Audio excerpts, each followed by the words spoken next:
Over the years, Daniel Ricciardo has insisted that he has no regrets about leaving Red Bull, but watching Max Verstappen win his first championship and continue to fight for a second, he must wonder, what if? But for Ricciardo, he had to leave the team, even though they offered him a lot to stay. Stay tuned to find out why Ricciardo rejected a massive Red Bull offer. A new competitor. You can't talk about Ricciardo's time at Red Bull without talking about Max Verstappen. Back in 2016, Ricciardo had already been at Red Bull for 2 years. He was replacing Mark Webber and would be partnering with Sebastian Vettel. Hopes were high for Ricciardo, and he had already shown himself to be a competitive driver at Toro Rosso. But the real test of a driver is when they are given the right machinery. Would he perform under pressure, or would he be eclipsed by Vettel the way that his fellow Australian Webber was? In his first race at the Australian Grand Prix, he qualified second and finished second to a roaring home crowd. Unfortunately for the Aussies, though, he was later disqualified for a fuel violation. But it was a sign of things to come. Over the next season, he outclassed Vettel, the veteran, and earned himself a lot of respect on the grid. A year later, Max Verstappen came onto the scene. He was a Dutch prodigy who Red Bull was gambling on being the next big thing. They couldn't have been more right. In his debut race, Verstappen claimed the victory and reshuffled the driving order. After that, it wasn't clear who was the leading driver. Leaving home, the wind was starting to change at Red Bull and Verstappen's stock was on the rise. The media, commentators, and Formula One insiders were all amazed by how quickly Max was making a splash. Ricciardo managed to hold off Max for a couple of seasons, but it became more and more difficult. There were a few flashpoints in the partnership,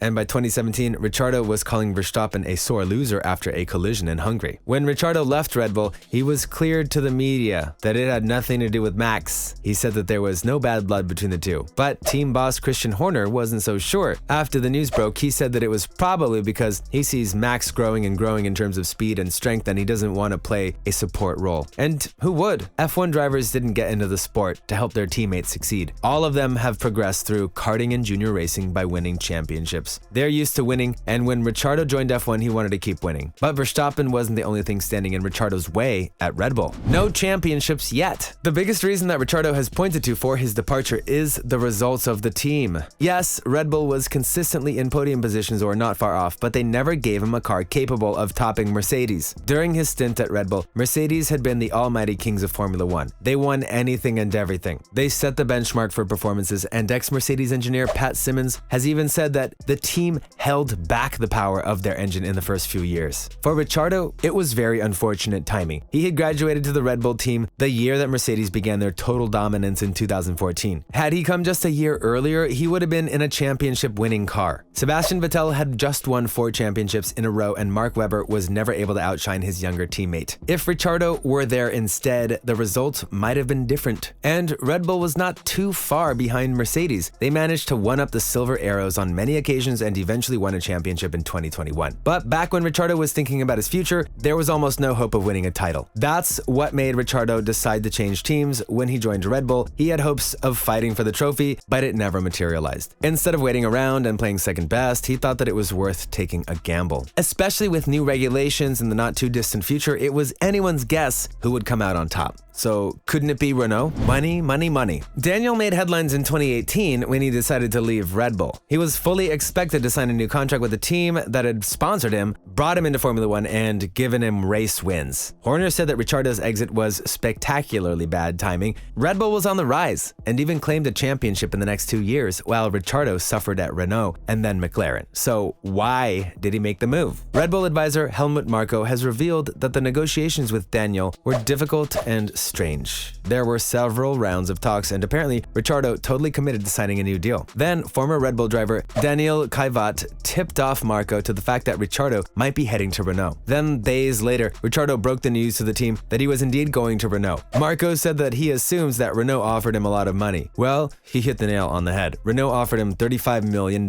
for a shiny new yellow jumpsuit. For that kind of money, who could say no? Variety is the spice of life. Ricciardo said that the decision to turn down Red Bull had nothing to do with anything that the team was doing. Instead, he just wanted to be moving on to other things in his career. That's understandable. We all get to points in our lives when it's time for a change, and it can be very healthy. But the difference for us is that there are normally more opportunities out there. In Formula One, there are only 20 seats available, and each season, there are normally only 4 or 6 that are in truly competitive cars. Ricciardo was lucky enough to be in one of those cars, and it's not something most drivers would have given up. But Ricciardo had been with Red Bull for 10 years. That's a long time. In his own words, he said, "I feel like I've grown grown with Red Bull. They've turned me from a little junior driver into a Formula One driver, and I feel it's now time for me to make those next adult steps and move forward. He was ready for new challenges, a new team, and a new atmosphere, but after leaving Red Bull, he changed his mind again and jumped ship to McLaren. Once again, this took everybody by surprise. And Renault's team boss, Cyril Abiteboul, was most surprised of all. He said that he was hurt by Ricciardo's decision because initially they had agreed to a long-term project together. He also took a shot at Ricciardo and said that the greatest drivers were those who had stability in their lives and careers. Ouch. Equal treatment? When Ricciardo was at Red Bull, things came to a head in 2018 between the two drivers. After the Azerbaijan Grand Prix where they collided out of the race, some commentators thought that the blame wasn't dealt out correctly. The collision happened when Ricciardo was behind Verstappen and trying to overtake him. Ricciardo weaved from left to right looking for an opening, and Max did the same to cover him off. Ricciardo couldn't slow his car down in time, and Max had just moved in front of him. The result was 2 retirements, 0 points, and a very unhappy team. 3-time world champion Nick Lauda thought that Max was mostly to blame, but Helmut Marko and Christian Horner disagreed. They blamed both drivers, and Marko said that they shared equal responsibility for the collision. That's probably not what Ricciardo wanted to hear. In the post-race interviews, Ricciardo accepted the blame and said that they both owed an apology to the team. They were given the freedom to race against each other, and it had ended in disaster. And after Max collided with Ricciardo and ended his race in Hungary the year before, Christian Horner wanted to move on pretty quickly. He said that the important thing was that Max accepted that he made a mistake and that everybody should move past it. It's not hard to see how Ricciardo may have felt the team moving against him. Ricciardo's legacy. Daniel Ricciardo is a race-winning driver. He was considered by most on the paddock to be one of the best around, especially for his incredible overtaking. He was dubbed the last of the late breakers for his ability to go deeper than any of his rivals into corners. Who knows what might have been if he had stayed at Red Bull? But at the end of the day, there was nothing that could convince him. Christian Horner has said that Ricciardo rejected a stratospheric offer. He was ready to pack his bags and start a new adventure, but some think that his decision to leave has come to define his career. Ricciardo has said that he is happy to see his old team succeeding these days and to see his old teammate become a world champion, but there's probably a question at the back of his mind. What if? Do you think that Ricciardo made a mistake by leaving Red Bull? And where will he finish this season? Let us know in the comments below. Thanks for watching, and we'll see you next time.